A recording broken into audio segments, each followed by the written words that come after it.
ॐ परमात्मने नमः। श्रीमद्भगवद्गीता अथ पञ्चमोऽध्यायः।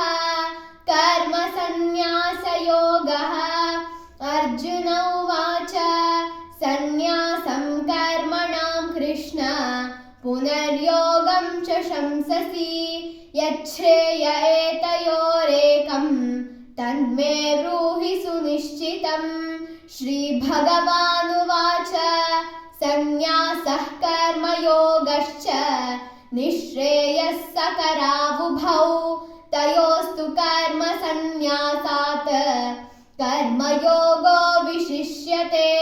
ज्ञेयः स नित्यसन्न्यासी यो न द्वेष्टि न काङ्क्षति निर्द्वन्द्वो हि महाबाहो सुखं बन्धात् प्रमुच्यते।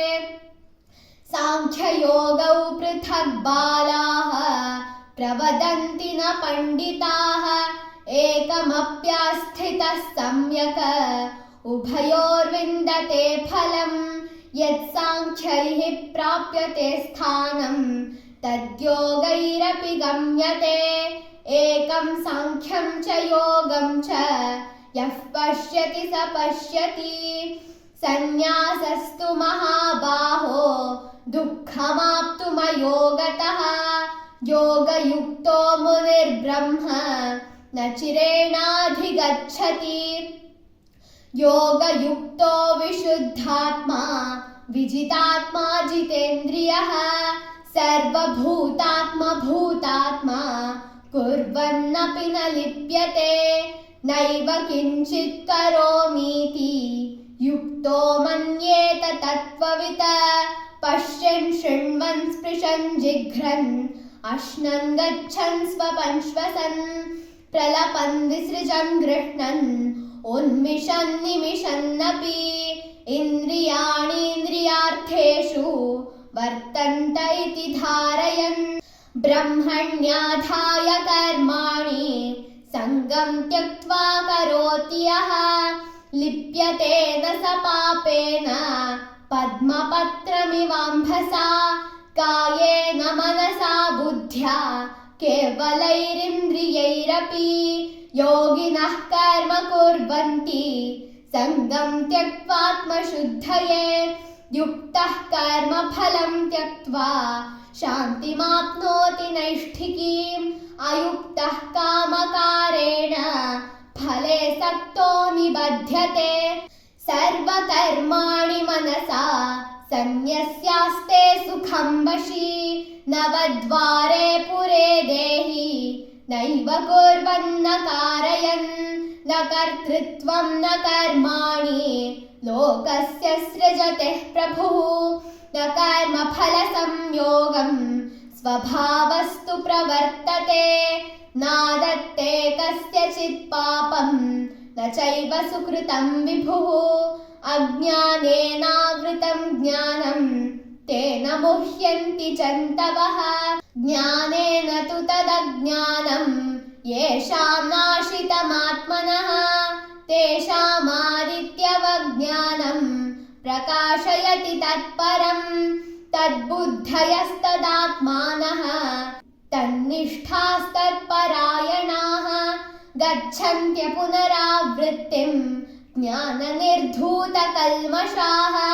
विद्याविनयसम्पन्ने ब्राह्मणे गविहस्तिनि शुनि चैव श्वपाके च पण्डिताः समदर्शिनः।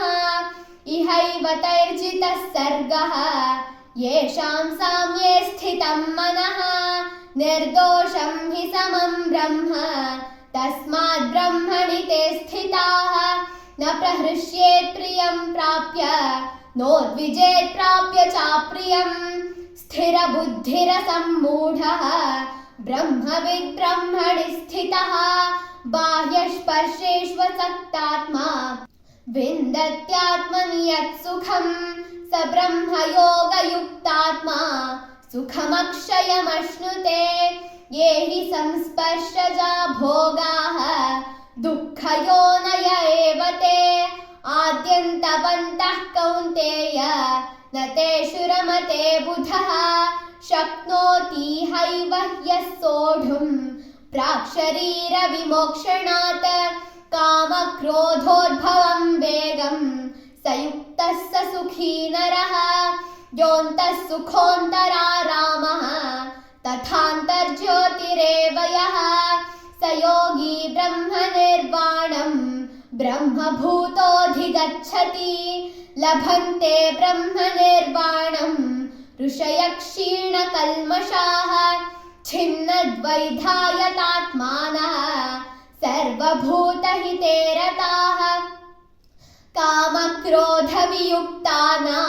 यतीनां यतचेतसाम् अभितो ब्रह्मनिर्वाणं वर्तते विदितात्मनां स्पर्शान् कृत्वा बहेर्बाह्यान् चक्षुश्चैवान्तरे भ्रुवोः प्राणापानौ समौ कृत्वा नासाभ्यन्तरचारिणौ यतेन्द्रियमनोबुद्धिः मुनिर्मोक्षपरायणः विगतेच्छाभयक्रोधः यः सदा मुक्त एव सः भोक्तारं यज्ञतपसां सर्वलोकमहेश्वरं सुहृदं सर्वभूतानां ज्ञात्वा मां शान्तिमिच्छति।